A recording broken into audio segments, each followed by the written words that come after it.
నమస్కారం శ్రీనివాస్ గారు. సార్ నమస్కారం అండి, అందరికి నమస్కారం. సార్ ఎలా ఉన్నారు సార్? ఉద్యమాల్లో తిరుగుతా ఉన్నాం సార్. 2019 తర్వాత భీకరంగా జగన్మోహన్ రెడ్డి గారు వచ్చిన 45 రోజులకే కలెక్టరేట్స్ ముట్టడి కాకినాడతో మొదలుపెట్టాం వేలాది మందితో. అలాగే 26 జిల్లాల్లో ధర్నాలు చేశాం.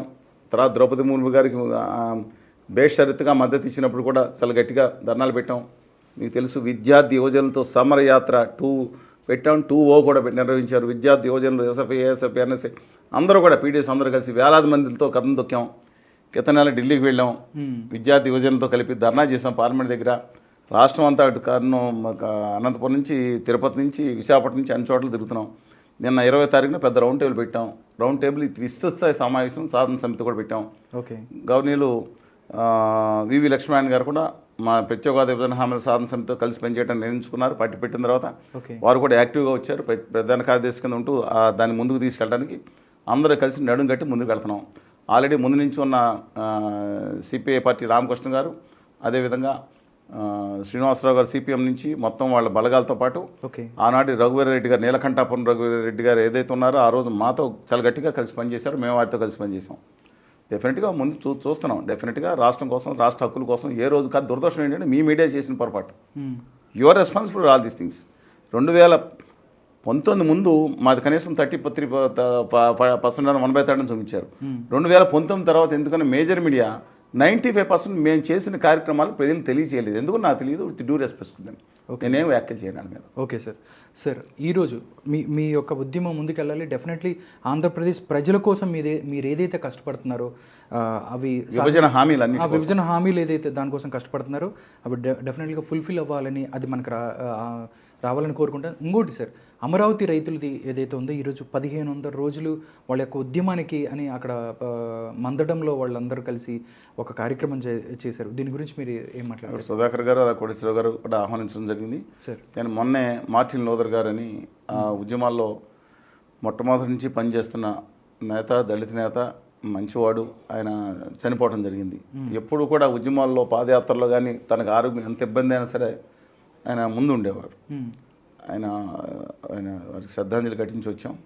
ఇవాళ ఆ ఉద్యమ 1500 రోజులు ఈ దేశ చరిత్రలో డెఫినెట్గా చెప్తాను, గొప్ప ఉద్యమాలు చాలా ఉన్నాయి డెఫినెట్గా. కానీ తమ హక్కుల కోసం మహిళలు, రైతులు 1500 రోజుల పాటు అవిశ్రాంతంగా ఉద్యమించడం డెఫినెట్గా చరిత్రలో ఉంటుంది. వాళ్ళకి డెఫినెట్గా న్యాయం జరుగుతుందనే భావిస్తా ఉన్నాను. ఓకే. డెఫినెట్లీ. అంటే 1500 రోజులు చేస్తున్నారు అంటే ఎలక్షన్ రాబోతుంది సార్. రాబోయే ఎలక్షన్స్లో ఏదైతే అమరావతి అనేది ఒక అంశంగా ఉండబోతుందా, అంటే ఈ అంశం మీదే టోటల్గా రిజల్ట్ అనేది ఆధారపడుతుందా అంటే మీరేం చెప్తారు సార్? నేను 2 విషయాలు. ఒక ఉద్యమకారుడు, మీరు అడిగేది, నేను ఒక ఉద్యమకారుడిగా ముందు మాట్లాడతాను, తర్వాత మీరు అడిగే విశ్లేషణ తర్వాత చేస్తాను. Okay sir. ఇక్కడ విశ్లేషణకర్తలు చాలామంది ఉన్నారు మీకు. కానీ ఒక ఉద్యమంలో ఉండి దశాబ్దాలుగా 3 దశాబ్దాలుగా ఉద్యమంలో ఉన్నవాడిగా ఒకటి చెప్తానండి. ఉద్యమ ఆకాంక్ష ఏదైతే ఉందో, మామూలుగా ఒక ఉత్తర భారతీయ జనతా పార్టీతో కలిస్తే ఇక్కడ రాజకీయ పక్షాలు అధికారం రాకూడదని ఉంటుంది. కానీ ఆ పరిస్థితి లేదు. కలిసిన వచ్చే అవకాశం కనపడుతుంది కొన్ని. అలాగే ఇవాళ అమరావతి వాళ్ళ రైతులతోనూ వాళ్ళ పోరాటంతోనూ సంఘీభావం ప్రకటిస్తూ వాళ్ళు నిలబడ్డాం. 3-4 జిల్లాల్లో వాళ్ళ పాదయాత్ర సంఘీభావం ప్రకటించి వచ్చాను. వాళ్ళకు పూర్తిగా న్యాయం జరగాలని భావిస్తున్నాను. కానీ వాస్తవానికి వచ్చే ఎన్నికల్లో అది ప్రధాన అంశంగా దురదృష్టవశాత్తు లేకపోయింది. ఓకే. డెఫినెట్గా ఒక అంశం అయితే ఉందండి. అంటే మొట్టమొదటి అంశం అంతా నేను చెప్పను, డెఫినెట్గా ఒక అంశం ఉంది. ముఖ్యమైన అంశం ధరలు, ఎలక్ట్రిసిటీ ఛార్జీలు, మిగతా ఇష్యూస్ వచ్చినాయి. కానీ ఇది కూడా ఇంపార్టెంట్ ఇష్యూ. బట్ ప్రజలు ఎందుకంటే నేనేం తప్పట్నండి, వీళ్ళు చేసే పోరాటం అద్వితీయమైంది. కానీ ఆ రోజు ప్రభుత్వంతో మేము ఇచ్చిన కొన్ని సలహాలు అది అన్ని వర్గాలకు ఉండేటట్లు వాళ్ళు త్యాగం చేసి ఇచ్చినప్పుడు, శ్రీకాకుళం జిల్లా ఆంధ్రకి పక్కన వడ్లమాన హరిచంద్రపురం అని ఉన్నాయి. అక్కడ వాళ్ళని అక్కడ తీసుకుని వాళ్ళు కూడా తీసుకుని శాటిలైట్ టౌన్షిప్ కింద ఒక్కొక్కరికి 150 గజాలు 3-4 వేల రూపాయలకు వచ్చేస్తుందండి గజం. వాళ్ళు ఇచ్చిన ప్రకారం ఒక్కొక్క జిల్లాలో 5,000 మందికి కనుక ఇస్తే, లాటరీ బేసిస్ మీద 5,000 మందికి కనుక ఇస్తే కనుక ఏమవుతుందంటే డెఫినెట్గా అడ్వాంటేజ్ జరుగుతుంది. ఓకే. అందుకని నేను అడిగింది, ఆ రోజు చేయలేకపోయారు. వాళ్ళు అయితే అందరూ వచ్చి ఉండేవారు. డెఫినెట్ ఇప్పుడు కూడా అన్ని చోట్ల వచ్చారండి. ఎక్కడ తిరుపతికి వెళ్ళినా, అక్కడ నెల్లూరు వెళ్ళినా, పాదయాత్రలు వెళ్తే వాళ్ళు భోజనాలు పెట్టింది. కష్టమైతే వాళ్ళ పొలాలు రోడ్ల మీద కూడా భోజనాలు చేయొద్దని చెప్తే పక్కన డెఫినెట్గా నేను మర్చిపోలేము. అక్కడ చాలా గట్టిగా చేశారు. కానీ ప్రజలు అనుకున్నంత మాత్రం మ్మ్. ఆ టాప్ ఎజెండాలో అది లేకపోవడం దురదృష్టకరం. బికాజ్ మిగతా అంశాలు డామినేట్ చేస్తున్నాయి. ఓకే సార్, కాంగ్రెస్ పార్టీ ఇప్పుడు ఆంధ్రప్రదేశ్లోకి వచ్చింది సార్. వాళ్ళు ఏదైతే మీ విభజన హామీలు, ప్రత్యేక హోదా, కొత్తగా వచ్చిన పీసీసీ చీఫ్ ఎవరైతే ఉన్నారో షర్మిల గారు, ఆమెని వైఎస్ షర్మిలనా లేకపోతే మరుసుపల్లి షర్మిల అనేది మీరే అంటే జనాలు కన్ఫ్యూజ్లో ఉన్నారు సార్.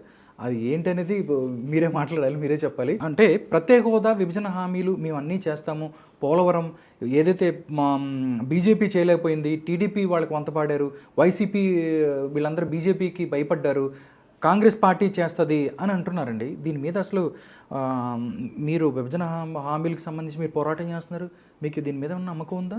రఘువీరెడ్డి గారు కానీ, శైలజానాథ్ గారు కానీ, తర్వాత వచ్చిన రుద్రరాజు గారు కానీ డెఫినెట్గా కోఆపరేట్ కలిసి పనిచేసాం.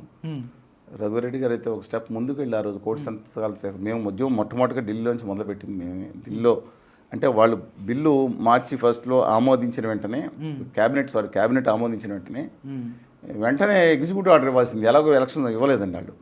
అప్పటి నుంచే అంటే మార్చి 6వ తారీఖు నుంచే మేము మొదలుపెట్టాం. ఓకే, చాలా కొంతకాలం తర్వాత వైఎస్ఆర్ కాంగ్రెస్ పార్టీ మాట్లాడలేదు, తెలుగుదేశం మాట్లాడలేదు, కాంగ్రెస్ పార్టీ ముందుకు వచ్చింది.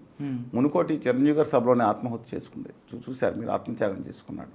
తర్వాత ఆ నేపథ్యంలో ఆ తర్వాత ఎందుకన్నా ఉద్యమం వాళ్ళు తక్కువైపోయింది, డిఫరెంట్ ఇష్యూ. కానీ ఒకటి అడుగుతున్నాను, నేను వాళ్ళని అప్రిషియేట్ చేస్తున్నాను. రాహుల్ గాంధీ గారు మేము ఢిల్లీలో సభలో పాల్గొన్నప్పుడు కానీ, రాహుల్ గాంధీ గారు మంత్రాలయ దగ్గర పాదయాత్ర ఉన్నప్పుడు నేను వెళ్ళి కలిశాను. అప్పుడు ఇద్దరం కలిసి సభలో పాల్గొంటాం. ఆ రాహుల్ గాంధీ గారి కళ్ళలో నిజాయితీ కనపడింది అన్నారు. ఓకే, తన తల్లిగారి చేతుల్లో విభాజిత ఆంధ్రప్రదేశ్కి అన్యాయం జరిగింది, తను న్యాయం చేయాలని